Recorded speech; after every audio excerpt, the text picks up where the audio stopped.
You know, as we get older, it's natural to think about how to make the most of our golden years, how to stay healthy, active, and independent for as long as possible. But here's something you might not realize. After 75, nearly all deaths happen for just 5 main reasons. And the good news, many of them can be avoided or at least delayed with the right habits. Now, I'm not here to scare you. In fact, it's just the opposite. Knowledge is power, and understanding these risks means you can take simple, practical steps to stay ahead of them. So today, let's talk about what those 5 big risks are, and more importantly, what you can do about them. Because age is just a number, but how you feel and how you live, that's entirely up to you. Let's start with the first one, heart disease. It's no secret that heart issues are common as we age, but what might surprise you is just how much control we actually have over our heart health. Think about it. Your heart has been beating for you every single day of your life. Isn't it time we return the favor? Small changes, like adding a 10-minute walk after dinner or swapping out processed foods for more fresh veggies, can make a world of difference. And here's a tip you might not hear often. Stay hydrated. Dehydration can put extra strain on your heart, especially in warmer weather, so keep that water bottle handy and don't wait until you're thirsty to take a sip. Now, the second big risk is stroke. Scary word, I know, but here's the thing. Many strokes are preventable. One of the best ways to protect yourself?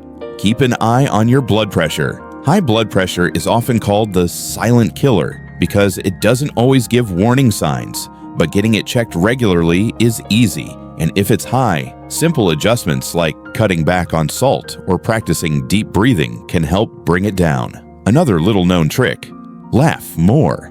That's right, laughter relaxes your blood vessels and improves circulation. So go ahead, watch that funny movie or call up your friend who always tells the best jokes. Your brain will thank you. And let's not forget about the third risk, respiratory diseases like pneumonia or chronic obstructive pulmonary disease, COPD. If you've ever struggled to catch your breath, you know how frightening that can feel. But here's some good news. Keeping your lungs strong doesn't have to be complicated. First, if you've ever smoked, quitting now still makes a huge difference, no matter how long it's been. Second, practice deep breathing exercises. Even just sitting in your favorite chair, inhaling deeply through your nose and exhaling slowly can help keep your lungs in good shape. And don't underestimate the power of good posture. Sitting up straight gives your lungs more room to expand, making breathing easier. Now we've covered 3 of the big 5: heart disease, stroke, and respiratory issues. But before we move on to the next 2, I want you to take a moment and think about this. Every single one of these risks can be influenced by the choices we make every day. And the best part? Those choices don't have to be drastic. It's the small, consistent habits that add up over time. So if you're feeling inspired, why not pick just one thing to focus on this week? Maybe it's adding an extra vegetable to your plate or taking a short walk in the morning sunshine. Whatever it is, start small and let those healthy choices build momentum. Because here's the truth. Getting older doesn't mean giving up. It means getting wiser about how we take care of ourselves. And with that in mind, let's keep going. There are 2 more big risks to talk about, and I think you'll find the next one especially surprising. Now, let's talk about the 4th major risk, something that doesn't always get the attention it deserves, but it's just as important as the others: falls. You might be thinking, a fall? That doesn't sound as serious as a heart attack or stroke.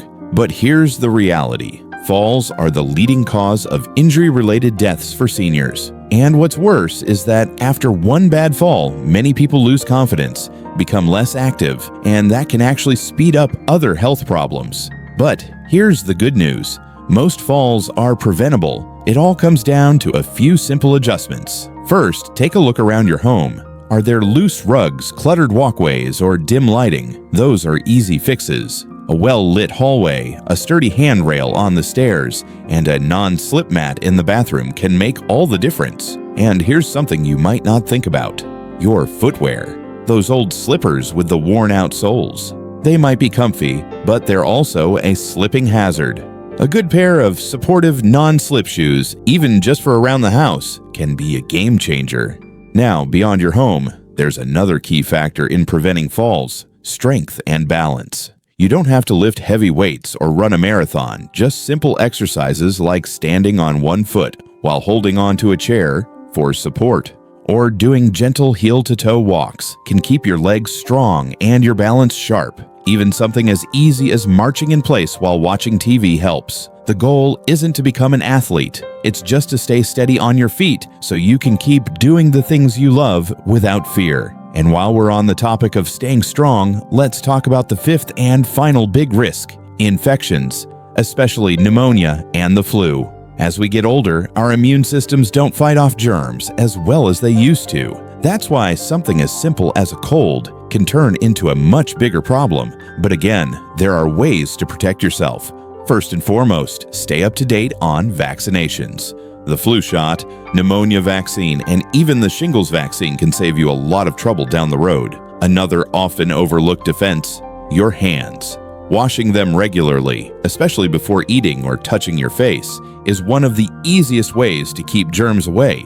And here's a tip you might not hear often: keep your mouth healthy. Believe it or not, gum disease has been linked to a higher risk of pneumonia in older adults. So brushing twice a day, flossing, and seeing your dentist regularly isn't just about keeping your smile bright, it's about keeping your whole body healthier. Now, I know all of this might feel like a lot to think about, but here's the thing: you don't have to tackle everything at once. Just pick one area to focus on. Maybe this week, you'll do a quick safety check around the house, or schedule that flu shot you've been meaning to get. Small steps lead to big results over time. And the best part, every single one of these risks, heart disease, stroke, respiratory problems, falls, and infections, can be managed with simple, everyday choices. It's not about living in fear, it's about living with confidence, knowing you're doing what you can to stay healthy and independent for as long as possible. So now, let's talk about how to bring all of this together, how to make these habits stick without feeling overwhelmed. Because the real secret isn't just knowing what to do, it's knowing how to make it work for you in a way that feels easy and natural. And that's exactly what we'll dive into next. You know, when we talk about these 5 major risks: heart disease, stroke, respiratory problems, falls, and infections, it's easy to feel like aging is just one big obstacle course. But that's not the whole story. The truth is, getting older also brings wisdom, perspective, and the freedom to focus on what really matters. And part of that freedom comes from knowing how to take care of yourself in ways that are simple, practical, and even enjoyable. So let's bring it all together. We've talked about the risks. Now let's talk about the mindset that will help you avoid them, because the most important thing isn't just what you do, it's how you think about it. First, don't fall into the trap of thinking, "I'm too old to change." That's simply not true. Your body is incredibly responsive, no matter your age. Start small. Maybe it's adding 1 extra glass of water a day or taking a 5-minute walk in the morning. Those little changes add up, and before you know it, they become second nature. Second, stay connected. Loneliness can be just as dangerous as any physical health risk. Whether it's family, friends, or even a weekly community group, having people to talk to and laugh with keeps your spirits up and your stress levels down. And remember what we talked about earlier. Laughter isn't just good for your mood, it's good for your heart and brain too. And finally, listen to your body. It's easy to brush off little aches or dismiss fatigue as just part of getting older, but your body sends you signals for a reason. If something feels off, don't wait to get it checked out. Catching small issues early is often the key to preventing bigger ones down the road. Now, I want you to take a moment and think about this. What's one thing you've heard today that feels doable? Maybe it's doing a quick home safety check, calling your doctor about a vaccine, or just making a point to stand up and stretch every hour. Whatever it is, commit to it, not because you have to, but because you deserve to feel your best for years to come. And remember, you're not alone in this. Millions of people just like you are making these same small, powerful changes every day. So why not share your journey? Drop a comment below and let us know what healthy habit you're working on, or maybe a tip of your own that's helped you stay strong and independent. We'd love to hear from you. If you found this video helpful, do us a favor, hit that like button and share it with a friend or family member who might benefit from it too. And if you're not already subscribed, well, we'd love to have you join us for more tips on living well at any age. So here's to you, to your health, your happiness, and all the little victories ahead. Because life isn't about counting the years, it's about making the years count. Thanks for watching, and remember, every day is a new chance to live your best life. Take care, and we'll see you next time. Do subscribe to keep the circle growing.